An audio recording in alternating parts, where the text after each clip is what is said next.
Midlife Reshape, helping you get your health, weight and life back on your terms.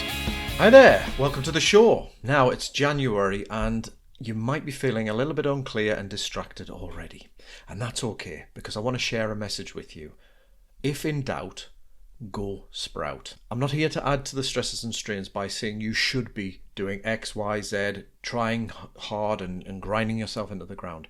I want to highlight in this episode the key things that you could look at doing, and it all revolves around the sprout size things you could do and stop doing that could make all the difference. So I'm going to share three things with you, but they all rotate around the idea of if in doubt, go sprout.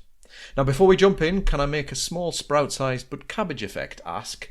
If you haven't already subscribed to the pod in your feed of choice, or if you're watching on YouTube, hit that subscribe button. Please do so. It makes such a difference. And if you already have subscribed, would you consider leaving a 5-sprout review? Cheeky, I know, but shy Ben's getting his sweets, as we say up here. And if you know anyone else who might enjoy the podcast, why not share it with them? If each listener shares to one more person, the pod will grow from sprouts to cabbages and beyond. Now, if in doubt, go sprout. Why? What's the issue? What's the issue with us feeling unclear and lost and perhaps cloudy in those early days of starting on a goal when we should be full of motivation, full of clarity? And if you are one of the fortunate ones who are still riding on that motivation, still got a lot of focus, brilliant, go for it. What I would say is go for it and ride it for all it's worth. But just in the back of your mind, be prepared potentially for that moment or that time when you feel low, distracted, life kicks in and you just feel like you don't have it in the tank to do it. Because that's what this episode is about.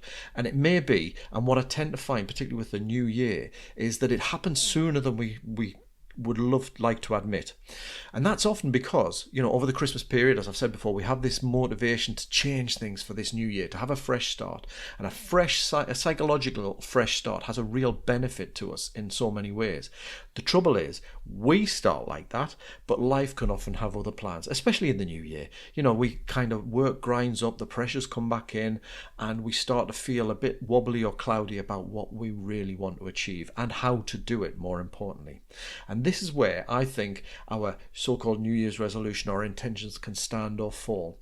They can fall because we kind of get ourselves constantly distracted by the stresses and strains, or, and this could be and/or, I guess, you start to think, I'm not trying hard enough, it's not big enough. You go all or nothing. And if it's not a big enough effort and an all-in effort, what's the point?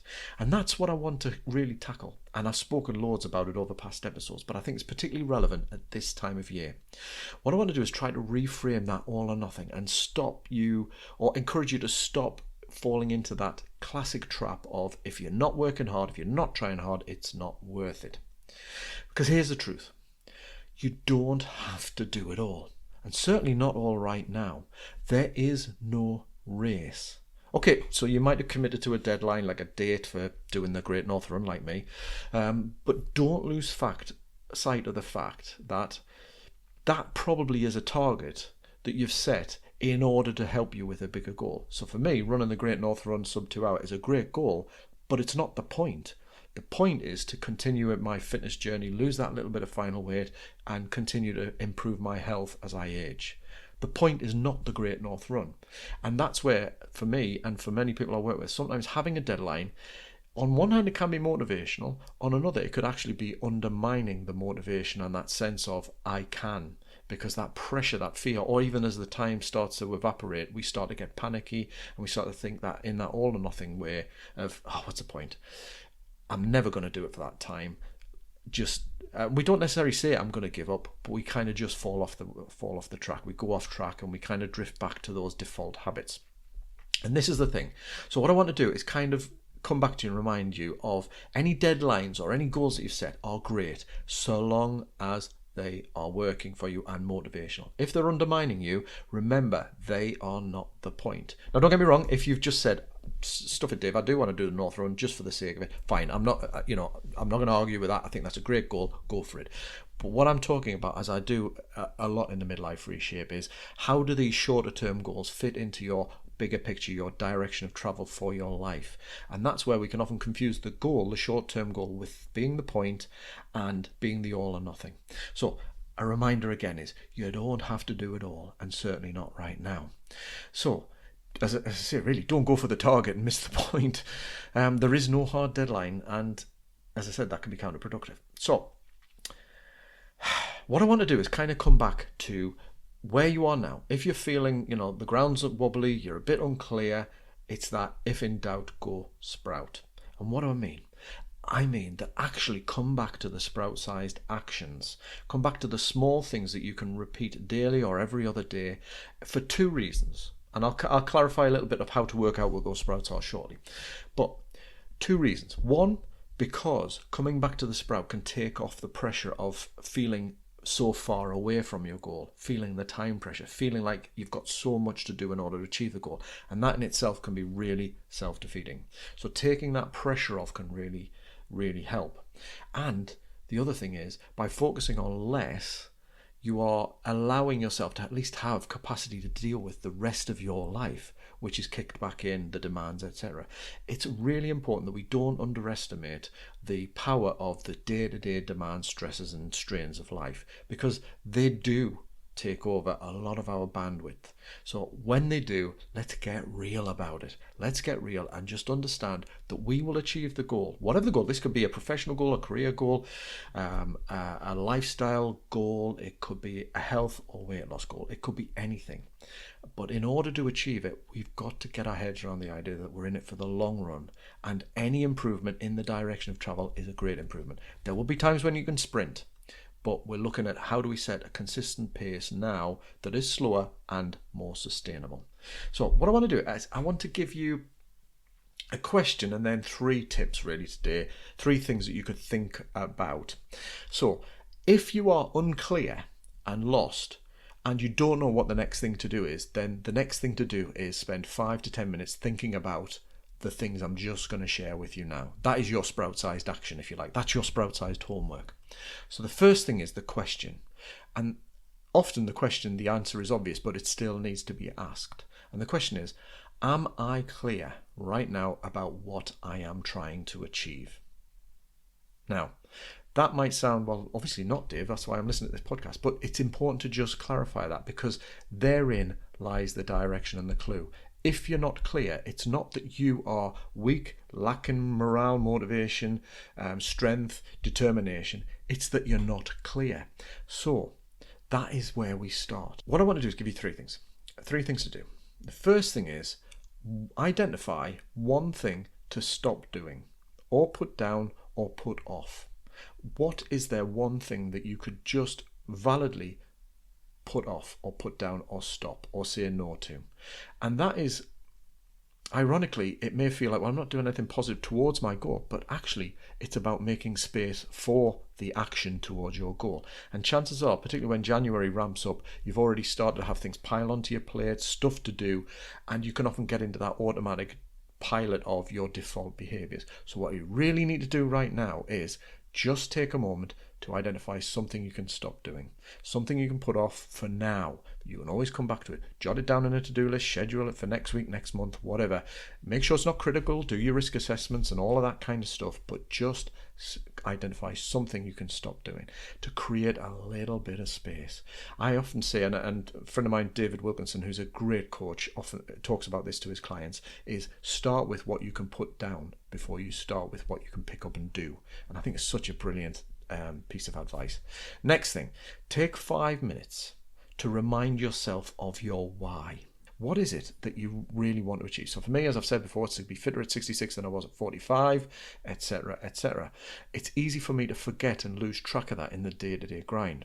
So when I've lost my mojo, for want of a better phrase, I often come back to that and I'll say, right, so why am I doing this? Why is this important? Why does this matter? And if you haven't done the work on that, then that might be worth looking at. And as I say, if you want to join the Facebook group, Midlife Reshape, we've got the Cabbage Slice and Sprout plan there. And that's pretty much what the Midlife Reshape coaching programs and the membership that myself and Martin Whittaker work on. It's helping you provide that framework, work out your why and your shorter term goals and those kinds of things. So if you need some support, it really is important to reach out and to do that. So give us a shout at dave@midlifereshape.com if you are interested in that. But as I say, look at your why. Ask yourself what's the why and remind yourself. And then What is the goal that you perhaps had in your mind over Christmas, or that you've lost sight of? Revisit and refresh on that goal, and ask yourself what you could do to move back on track or in the direction of that goal. And here's the thing, because I think this is where number 3 comes in, and it's really important, because chances are the goal is big, huge, and the actions that you've got are huge. Well, I need to get out for 3, 4, 5 runs today, or it's not today, this week, in order to. That's where we start to defeat ourselves before we've started. What I want you to do in sort of the third tip is shrink the answer to that question, what could you do to get back on track or move in the direction of a goal? Shrink it down to something sprout-sized, even smaller than perhaps you instinctively or want to achieve. So if it's 3 runs a week and it's going to be, I want to do a mile here, 2 miles, 3 miles, whatever, shrink it right down to, do you know what, I just need to get out for 10 minutes, or I'll do the couch to 5k, I'll go back to the couch to 5k. I'm talking about this as if you've already done it, but it's to go smaller, because sometimes what we need to do is just go back to the foundational habits and establish them again. So in summary, if in doubt, go sprout and sweat that sprout. Then sweat it again and again. It sounds simplistic, I know, but your aim is not to achieve the goal with this single action or habit. Your aim is to re-establish some movement and some momentum and a sense of I can versus I can't. And once you're on the move, you can add to it, take a longer look at it, and look at what's getting in the way and identify some key habits to continue with. But don't think about that now. Just get moving. Download that Couch to 5K app and plan your first starting. Sit down and do that 5-minute meditation. Get your journal out and just write anything down for a couple of lines. Keep it sprout-sized and do it. Don't wait until you're in the right frame of mind. Do something. Do it now. Don't worry about the quality or the content. Just do it. Just sweat that sprout. Then celebrate the win. Pat yourself on the back. Get on with your day. That's a victory, or as I call it, a daily act of defiance. You, in the face of internal and external opposition, have won the day with that simple act. And it really is about sweating that sprout and then repeat, repeat, repeat. Take care for now, and give me a shout if you have any questions or thoughts. Dave@midlifereshape.com, and all the best. If in doubt, go sprout and keep sweating those sprouts. Hey there, thanks for listening. Check out the show notes for all links and references at davealgeo.com/podcast. And if you'd like more tips, ideas and motivation to help you regain control of your health, weight and life, why not join our free Facebook group, The Midlife Reshape? If you hop over to Facebook and search Midlife Reshape, you'll find it there. Don't forget to subscribe, share or review. It does mean so much. Any feedback, ideas or questions, drop me a line at dave@midlifereshape.com. And one more shout out to Logan Nicholson of musicformakers.com for the awesome music for the pod.